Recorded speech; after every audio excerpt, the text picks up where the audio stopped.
I feel like a lot of people talk about leadership and the change in leadership, but very few from the angle of what it takes to be a greater remote leader. I don't think any of us have it figured out. People have underestimated me. I've had people say, you're really smart, but no one knows that until you say something. And it's really important to be curious about what you're doing, about your field, about what's happening in parallel fields that could inform what you're doing. And I think when you're curious about something, it's never hard because you're trying to learn, you're trying to figure it out. There's a risk I haven't mentioned around remote work, which is creating silos. Are you a remote leader? The past few years have been a crazy roller coaster. And as we all work either remotely or, on a hybrid model, leadership has changed drastically. And leading a team remotely, of course, requires a unique set of skills and approaches. I feel like a lot of people talk about leadership and, the change in leadership, but very few from the angle of what it takes to be a greater remote leader. And we're going to talk all about it. But first, let's talk about you. What is it that you do and why is it important? There's so many things that I enjoy doing. Right now, I am the VP of a nonprofit employment service. And what we do is we create pathways into employment, especially for people who are struggling to find work or have been typically distant from the labor market. So, creating workforce development solutions that are inclusive and bringing that to employers to sort of diversify workplaces and ensure that employers are creating welcoming environments. And this is so much important, especially when we know the hit that the pandemic had on so much people who lost their jobs, right? And following, now we are going through the inflation and all of this. So a lot of people are impacted. Sometimes for many of them, once you are hit by something that is outside of your control, it's very hard to get back on track, right? That's Yeah. right. I mean, we've struggled for a number of years, but we're seeing people sort of reinvigorated and becoming much more resilient because we've gone through a lot and we've come out on the other side. We've learned a lot of lessons about balance, about what's important, and what is fair for communities that we live in. And so I think the last couple of years have taught us some important lessons, Yeah. and we can just grow stronger from it. So let's take a look at your early influences. Can you share a story from your childhood that had a significant impact on your decision to becoming a leader?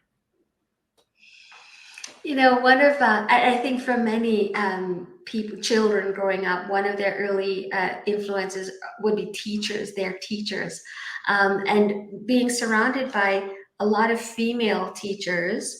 I really looked up to them, and I thought, I would really want to be somebody who can help people, teach people, lead people. And I think that was one of the early influences for me. I always wanted to be a teacher somehow, but those were the folks that influenced me early on. Let's talk about, who inspired you while growing up. Did you have any role model within your family, outside of your family? Yeah, I mean, my family, I'm from the Caribbean, and Okay. my family, they have very traditional gender roles. But when my mother, she was growing up six children, and so Wow. really busy mom.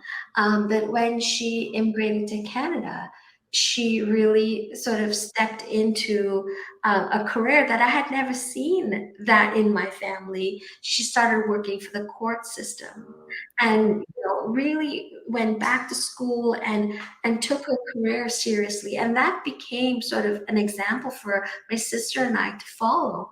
And she always said to us, complete your education, because when you have your education, no one can take that away from you. And that was a guiding principle for us.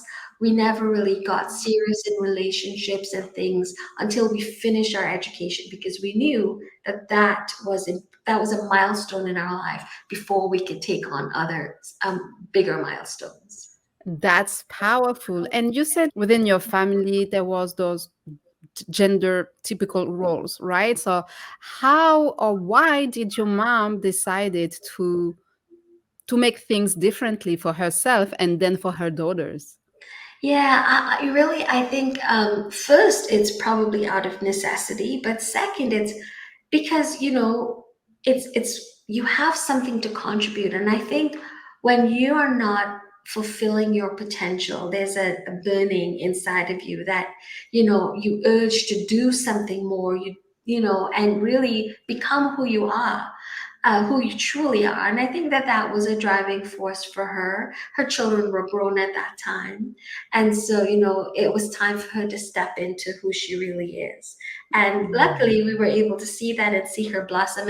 And now she's retired and at home. And I spent a week with her recently, and we talked about she's in church. My mother is she goes to church, and she is always teaching. She's always teaching. And I said to her, Mom, maybe we can create a website for you or something where you can teach your stories about family and your beliefs, because she still has another chapter that she wants to pursue. Mhm. And I think it's really important when people are not stepping into who they are.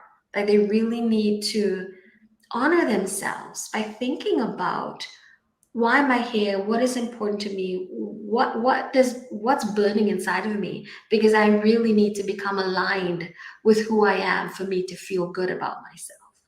And how old is your mom? Oh, my mom is about 76 now.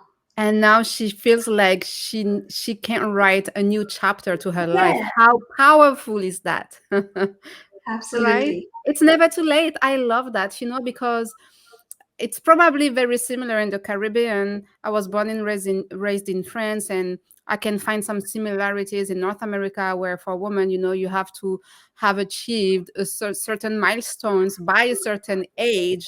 Otherwise, you are considered as too late. But it, Mm. it is never too late. And to see that your mom, whenever she wanted and whenever she wants, she decided to create a new chapter for herself and her family. This is powerful and this is beautiful. We need more examples like this. I think this is very important. It will take a lot of pressure out of our shoulder. Don't you think so? Yeah, absolutely. I think the freedom of not caring so much about what people think and just be guided by what's important to you is really powerful. And that should be the only thing we care about. A big yes to that. A question I like to ask all my guests is, if I were to talk your loved ones 3 words to define yourself, what those 3 words would be. 3 words. Um, I think my family sees me as the caring, loving person, and so when something's wrong or somebody needs a little support, they turn to me, and I am happy to play that role and take care of others. Um, but I also think they see me as somebody who is dedicated Mhm. and pushes through obstacles, and somebody who is just obsessed with learning. And I say to them, I'm looking forward to when I get to 65, because I heard you can go to school for free when you get to 65. And Oh, really? I'm looking forward to doing a PhD at that time. I mean, I'm really always learning, and I quite enjoy it.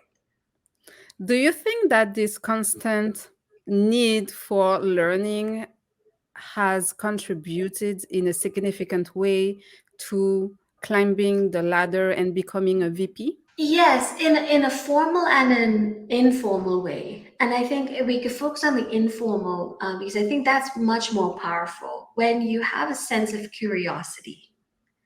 And it's really important to be curious about what you're doing, about your field, about what's happening in parallel fields that could inform what you're doing. And I think when you're curious about something, it's never hard because you're trying to learn, you're trying to figure it out. And just by extension, people see that, they look to you to say, you've solved this sort of problem because you were committed to figuring it out. Can you help me with something else. And I think naturally, there's a growth path in that. So, talking about growth, as you progressed in your career, what are some of the biggest challenges that you faced? I mean, look, as a woman of color, it just comes with the territory. And my name, Evelyn, is a very, I don't know if it's an English name. I think that's most commonly what is associated with. And of course, in Trinidad, where I was born, it was a colonized country. So when people speak to me on the phone, for example, and then they see me in person, I've had people say, "You're Evelyn?" Like they're really surprised that Mm-hmm. with my name and what I look like. People have underestimated me. I've had people say, um, you're really smart, but no one knows that until you say something. And, they think it's a compliment, but those are things that, you hear. And unfortunately, these are still realities for many people, and you grow a thick skin. It is exhausting, and does get under your skin. But what I've come to realize is I only have control over my response to things. And if I respond in a way that makes me feel good and makes me move forward, then that's the only thing that I, can do. And that's Mm-hmm. what I've chosen to do. I do work within systems, and I do sort of challenge that kind of bias. But so that's my role within the organization that I work with, and in any place that I work with, I really champion equality and fairness, so other people don't have to experience what I have. But for myself, I've come to terms with being in control of what I can control, and that is my response. And you know, it was Barack Obama and Michelle who say, "When they go low, you go high," and that's kind of what I do, because there's nothing else you can do if you want to keep moving forward. So, what would you advise, other women and young girls who aspire to become leaders, but who face those challenges? Because, as you said, it gets under your skin, and I do believe it kind of nourish self doubt, and it pushes you to question yourself. And unfortunately, the first reflex that we have most of the time for most of us is not to question the situation itself, but is to question and doubt ourselves, right? So, what would be the advice that you would give to these women who are listening to us and who would like to step into leadership roles where self doubt keeps kicking in because of the environment that might not be that supportive of their ambitions? Yeah, Doreen, I have to say, I don't think any of us have it figured out. And I think we even now experience self-doubt for myself. Mhm. When I was consulting, I remember trying to build that business and feeling like a concrete brick in my head because no thoughts would go through because I was doubting myself so much. And so you're always sort of struggling, internal struggling, and there are times of resilience and times where you really feel down, and you have to listen to yourself, listen to your body. And self-care is important, taking time away from situations that are causing you stress and anxiety, and really recognize the accomplishments you've had so far, the obstacles you've overcome already, and know that you are okay, you have overcome, and you will continue to do that. And just taking that time and really focusing on how far you've come, because that wasn't easy and you've accomplished it, and you have that resilience to keep moving forward. But take I'm not saying just keep pushing yourself, I'm saying take time for yourself, care for yourself, so you have the strength to keep moving forward, and focus on your game, because what other people think of you is really none of your business. Like you, you focus on what you think of you. If you know you put your best foot forward, if you know you're working from a place of integrity, that's the thing that matters, and you can hold Mhm. your head up high. So I sort of measure my own progress by my own, sort of ladder and my own measuring stick, not anyone else's. This is actually a great strategy, I want to say, right? To center what matters on yourself as opposed to give your power away to people, and then measure your progress and your worth actually based on what people think of you instead of what you feel and think of you, what you Yeah. feel about you and what you think of you. So that's a very powerful strategy. Now when it comes to the word of leadership, here on this podcast, I like to say we talk about everything, the good, the bad, the ugly, and everything in between. So, how does the role, in your experience, how does the role of a remote leader in nowadays world of work differ from that of a traditional leader, Hmm.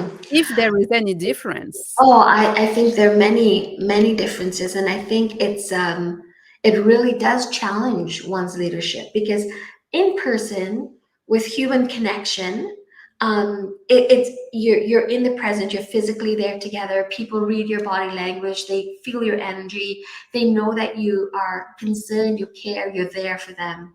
It's difficult to communicate that virtually.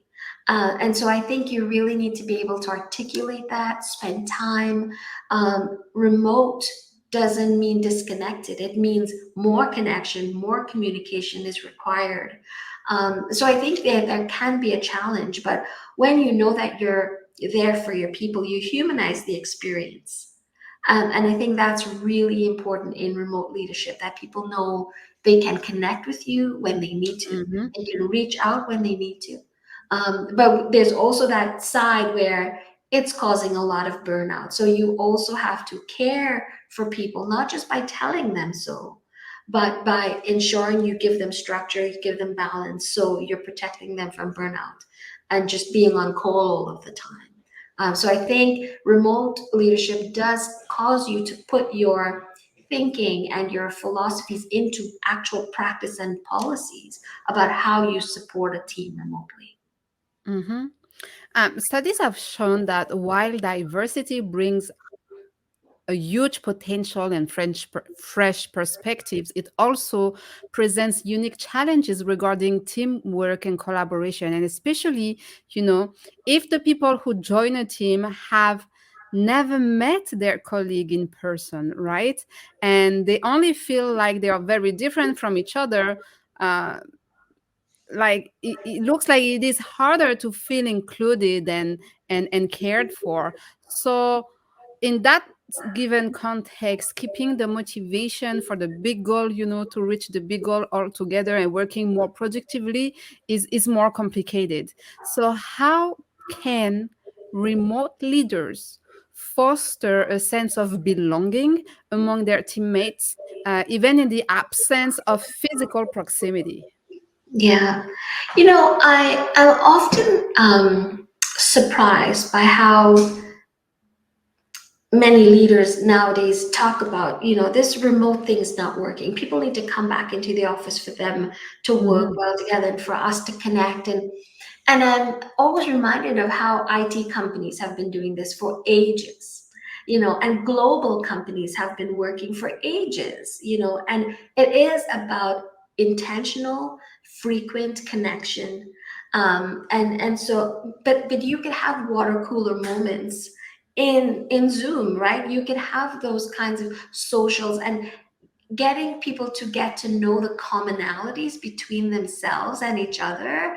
I think is really important because that's where people you start reducing the differences between people, right? So you and Mhm. I are really interested in women's issues, for example. That brings us closer, but we wouldn't know that if we didn't have a discussion outside of a work specific topic. So Mhm. I think it's really important to have social time because it's not and people think it's wasted time, but it's critical time because that's where you create the foundation of a team for them to be able to perform better later on. So I really think that sort of social get together and get to know yous and icebreakers and all of those things when you're engaging people is really important because um, yeah, people get to know each other and they remove the barriers naturally. Um, and what personal qualities do you believe um, are the most important to be a great remote leader? I think truly caring for your people. Yeah. Yeah, I think, it can't just be a job. It has to be that you want to make sure that they're okay, that they are equipped to do their work, that you have communicated clearly what the requirements are, the expectations are. I think a people person is a good leader. You cannot manage by Excel and Mhm. processes. That's not going to work in a remote space. That's a checkbox, but you're not going to get the best out of folks. And you don't need to be inspiring all the time. You just need to be connecting, and people will know that they, like I said, reach out when they need support. Sometimes we've heard that employers are saying, people aren't as productive at home. Well, did you take the time to sort of brainstorm with them and help them create a momentum around the project? Like, if you didn't do that, then they're kind of stuck, and it's your job to get them started. You would have had a kickoff meeting if you were in the office. Why aren't you doing that remotely? Right. So Mhm. I think, like I said, like your intentions might be good, but you need to now put that into practice and policies, or else your team's not going to be able to move forward.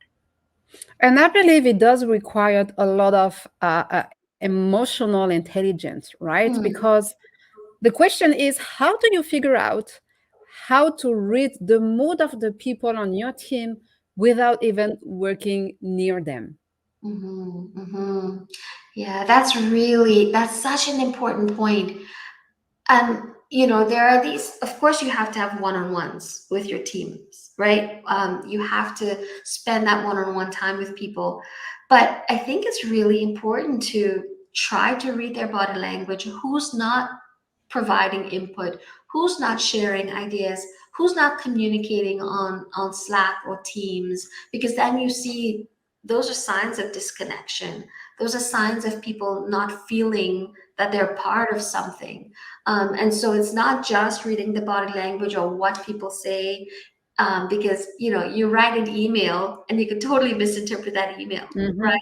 Hmm. Just because the tone is not there. So you can look for other symptoms, if you will, but other ways of people connecting. And if they're connecting often, and they're connecting well, you could feel safe. But always checking in with people and asking them, how are you doing?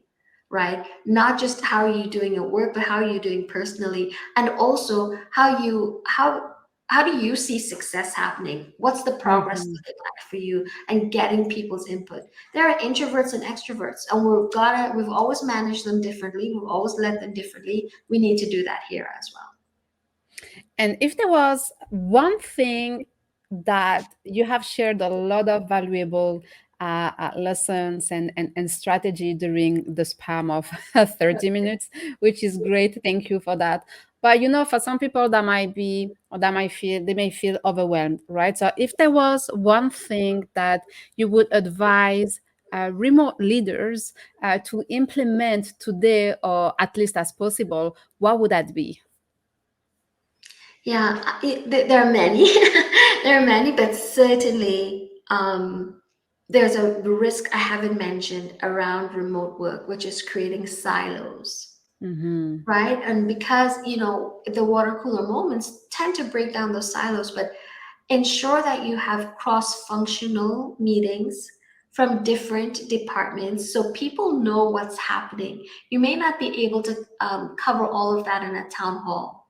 So make sure there's um, an understanding of what's happening in the organization, because you'll end up with folks trying to solve the same problem in different departments, and struggling when you could actually bring them together and they'll solve the problem for the entire organization. So I think cross-functional team meetings are really, really important. And I'm going to cheat here, Doreen. One more thing.